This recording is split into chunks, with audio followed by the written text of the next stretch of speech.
A very good evening, dear ladies and gentlemen. On behalf of the entire Loreto House family, I welcome you to our much-awaited performance of our musical, The Forever Story. On this occasion, we are greatly honored to welcome as our chief guest His Excellency, the Governor of West Bengal, Shri M.K. Narayanan, and his wife, Mrs. Narayanan. I would now request Sister Molly Francis, our principal, to welcome His Excellency in the traditional Indian way by presenting him with an uttoryo.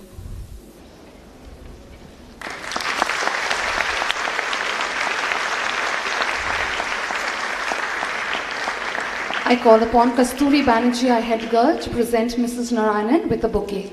To welcome.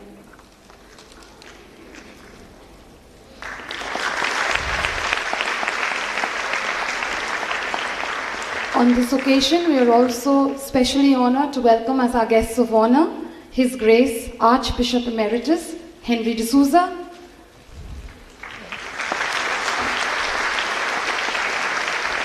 and Professor Bharati Roy, ex-Vice Chancellor of Calcutta University and ex-Member of Parliament. We are especially honored by your presence.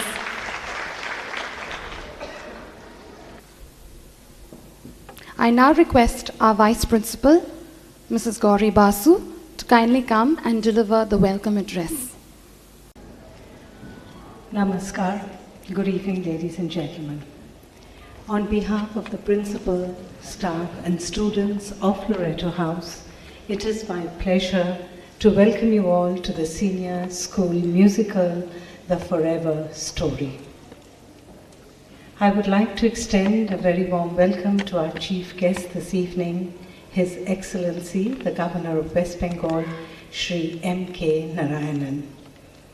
A very warm welcome to Mrs. Narayanan also. We are very grateful to His Excellency for agreeing to grace this occasion. We would like to welcome His Grace Archbishop Emeritus Henry D'Souza. Thank you for being with us, Your Grace. A very warm welcome to Professor Dr. Bharati Ray, former Vice Chancellor of Calcutta University, former Member of Parliament and Vice President of the Indian Council for Cultural Relations. Thank you, ma'am, for being here this evening. We warmly welcome our Loreto sisters, principals of different schools in Kolkata, old students, parents, friends, and well-wishers to this very special occasion. Our founder, Mary Ward, had a dream in which she saw generations of young women achieving excellence within the walls of our great institution, the Institute of the Blessed Virgin Mary. We aspire to provide an all-round development to the students in our care. And this evening's program, for which our students have geared up to enamor you with their musical and dancing talents, is an effort in this direction. Hard work, determination, and enthusiasm form the backbone of every Loreto girl, whether she stands victorious on the basketball field or humbled and confused at the debating podium. She stands proud in the knowledge that she has lived up to the one thing that matters, her conscience. No matter what the outcome of an event may be, a Loreto girl's spirit is never dampened. She gears up for another day to try again and again until she is the best.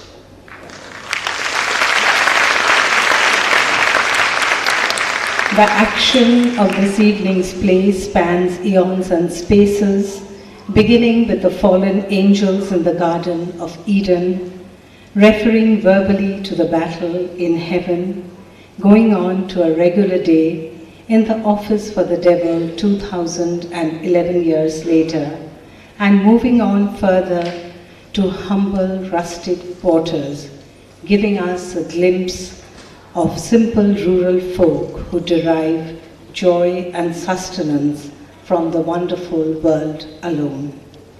And what happens to them when the evil makes an appearance in this veritable paradise on earth? The play is based on realistic situations of pride, jealousy, and temptation, and real-life values of love, integrity, and moral courage.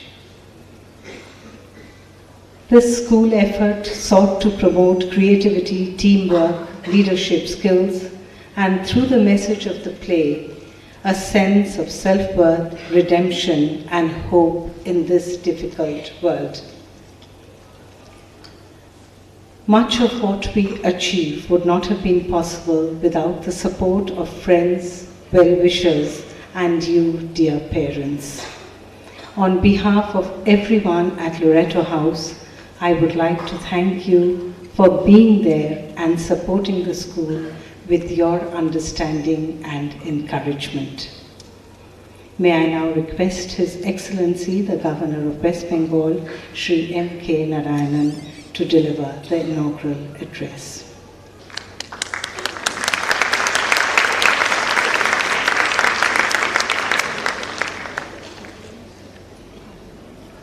Your Grace, Archbishop Emeritus Henry de Souza, Sister Olive Francis, Principal Loreto House, Srimati Bharati Ray, who is my close associate in almost all these events,